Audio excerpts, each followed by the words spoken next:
હાંધા દોડિયા ભાંદરા વાળા હાંકળોથી ભાગી છૂટી ભાંગ બોલી ગામડામાં દિયા હાંક ભાંગ જાણે જોતા દહીં જમુ જાળ અચૂટા પે નાંગ જાણે ટૂટા સમાન કરતા ફૂટ જમીદાન ઝાડ પાળા તેગો વાળા ભલે કાળા વેરે કે પંડવાળા રંગ કાળા પૂરું જણ ગોદાળા ઉડેરા વાહન વાદળા તનોર પણ પડે તાળે બંદુ કાળે વાગારણ ઠેકાણા રણકી કરી ઠણકી પાંખરા કરી ઠણકી જરદા કાકો ઉઠિયા ગદાર જોને રણકી સિંધ વરાગ ઠણકી ઉઠિયા રોગા ઠણકી મામલે હુરા કરી માર હનુમંત ગોમવાને લંગડાળા જેમ હાયા વેરી હુંદા વાળા જોને તોડિયા બેસે કે જાણે ધોળે દીએ ગામડામાં લૂંટવાને પડે ધક્કા મારી ધમરો લઈ જોને કેરા એક નહીં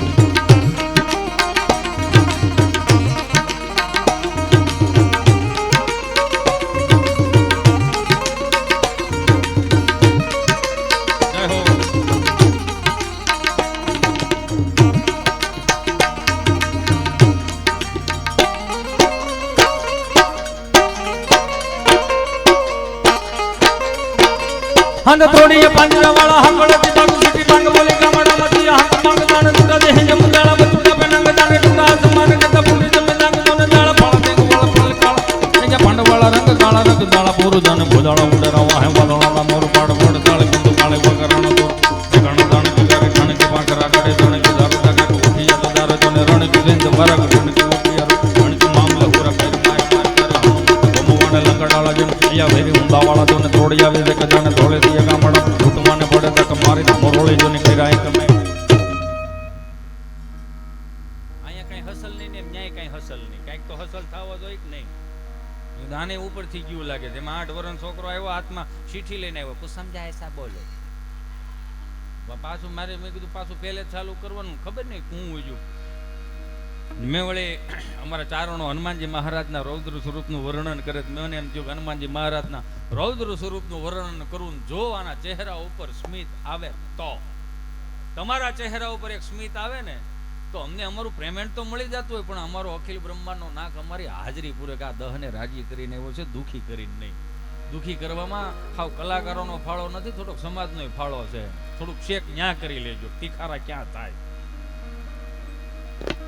જય કપી કરાલ વાનંદ જોર કપી સુમન ચંદ છવિ બલ કિશોર લિખ વિદ લૈંક પ્રભુ લય લલાટ અલ પ્રગટ અંગ નીવ ગુરુ કા મુખ મુરદ જમાલ ભગ જય જય રૂપતિલ કપાલ બલકાંગ જોડ કાંડા પર કળ બુદ્ધ દૈત્ય પરમરણ ક્રોડ દિલાન ધર્મ દિમટ દોટ કટી કમર કાંત બંકર ગોડ વંકાલ કલ કલ દલ કલ કટા ભક્તિ પટ કરુ ધર દે મોકાર હા છડ માર છે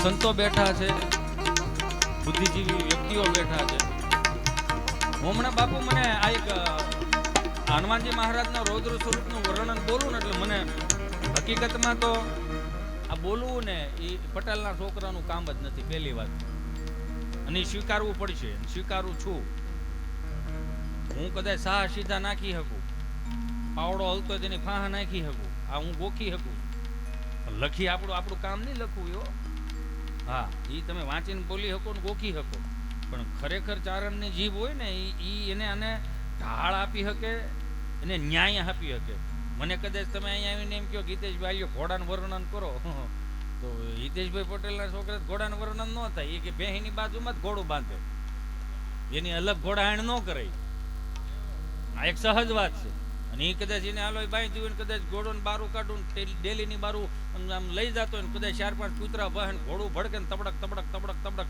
એ વખતને માથે જાતું હોય તો હું જવા દઉં હું પાછું વાળું ન દઉં તો આવશે ભૂખું થઈને ભાઈ આપણી દેવડી એવી જ ભાઈ એ તો પાછું વાળવા માટે કોઈ ક્ષત્રિયનો દીકરો હોય તો એને ખબર પડે કે આને કેમ પાછું વાળવું એમ અમુક વસ્તુ છે ને આ બધું આપણું છે નહીં પણ એમાંથી શીખીએ છીએ અને એમાં એટલા માટે શીખીએ છીએ કે સારી વાતો અને સારી કંઈક રાગ ને એ આવનારી પેઢીઓને મળી જાય ને એટલે આપણે આ શીખીએ છીએ હું એટલે શીખું છું મને ગમે છે આ પણ આ હનુમાનજી મહારાજનું રૌદ્ર સ્વરૂપનું વર્ણન કરું એટલે મને રૂવાડા ઊભા થઈ જાય ત્યારથી મને એમ એક વસ્તુ થયું કે 4 થી 6 ના ગાળામાં જે જાગી જાય ને બ્રહ્મ મુહૂર્ત કહેવાય આપણે જો આપણે ભારતીય સંસ્કૃતિ પ્રમાણે 5 પ્રકારના સ્નાન આ સફાકરાનું આઈને ઘડીક મૂકું છું એટલા માટે આગળ પાછું તમને ત્યાંથી પાછા લઈ જઈશું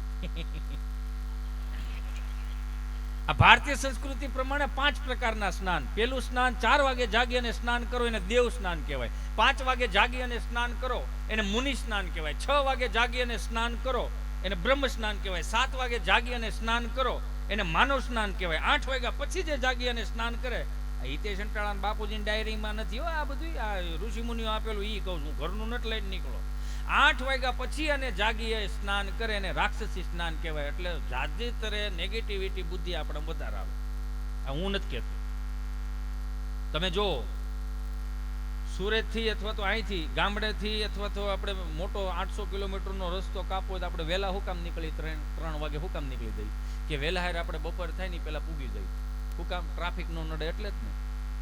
આ ઋષિ મુનિઓ કેટલા બુદ્ધિશાળી હતા. 4 થી 6 ના ગાળામાં હુકામ જાગવાનું કીધું ખબર? 4 થી 6 ના ગાળામાં જાગી જાવ એટલે બ્રહ્મ મુહૂર્ત હોય. બ્રહ્મ મુહૂર્તમાં તમે જાગી જાવ એટલે નેગેટિવિટી બુદ્ધિ હોતી હોય એટલે ઈશ્વર હારે સીધો તાર લાગે તમારે. આ સમજાય એને વંદન. એટલે જે રેડિયો ચાલુ કરીને સુંદર મજાના પ્રભાતિયા સાંભળતા ને, હજી અખંડોજી હરિતારા હાથમાં હરી મારું ગાડું ક્યાં લઈ જાય વૈષ્ણવ વજન તો જેને કહીએ, જે પીડી પરાઈ જાણે રે. આ શબ્દોને નૂર રહ્યો ને એટલે આખો દી ઓટલે બેઠા રહેતા. તમે જોજો હુકામ એને સાંભળીને 2 વસ્તુ મળી ગઈ, ધીરજ અને સંતોષ, જે આપણામાં નથી. હુકામ 10 વાગે જાગી ગુજરાતી નાઠોડો થઈને એમાં વેતના રૂસડાવાળા બ્લેન્કેટ હોય, મારું દીકરો હાથ ફેરવો લહરી જાય. નીંદર તો આવતી ન હોય બાપ દીકરાને હસોડી. એમાં એ ઓલું સીંટુડિયું કાનમાં ઓલા કાળા ડીટીયા ભરાવીને બ્લુટૂથ કહેવાય ને, એ બ્લુટૂથ ને ભરાવીને હોતું હોય. આપણે 10 ફૂટ સેટ આપણે એના કાનમાં શું વાગે છે આપણને સંભળાય. બોલો, નકર મ્યુઝિક ના જ અવાજ આવે એના કાનમાં, એટલે આપણા કાનમાં નાખી મ્યુઝિક ગીત જ આવે. અને ભાખરી ભેળું કરો સારા દિવસો આવશે આમાં. અને નકર આમનું બેસાય જા બધું. આ હે મારા વહાલા મિત્રોને એટલું કહું કે સાહેબ આપણે બગડા નથી, બગડવામાં આવ્યા છે. એનું રીઝન હું તમને આપું. અમુક ને છે ને આમ દિલ બહુ તૂટી જાય ને એટલે નકડા સેડ સોંગ સાંભળે રાખે. કહેને કો સાથ અપને એક દુનિયા ચલતી હે. એલા ભાઈ ઘેરે જા, બાપુજીને પૂછ કે આમાં રસ્તો કાઢો. આ હિન્દી ફિલ્મ વાળા તમને રમાડવાના 200 કરોડ રૂપિયા લે, કેમ નથી સમજતા? ઘણાને તમે જોજો, આપણને ખરેખર હું એક એડવર્ટાઈઝ દઉં તમને આમ પ્રૂફ કરાવું કે ક્યાંથી બગાડવામાં આવે. ઋત્વિકભાઈ રોશન અહીંથી ગાડી ઠેકાડે અને સામે ડુંગરે લઈ જાય અને વાહેલું વ્હીલ આમ કરીને ધૂળ ઉડાડી પછી શું કહે ખબર? માઉન્ટેન ડ્યુ ડર કે આગે જીત હે. કેટલાય જોયું છે આ? કેટલાય જોયું? હાથ ઊંચા કરો તો. ઝાઝા યુવાનો છે આમાં.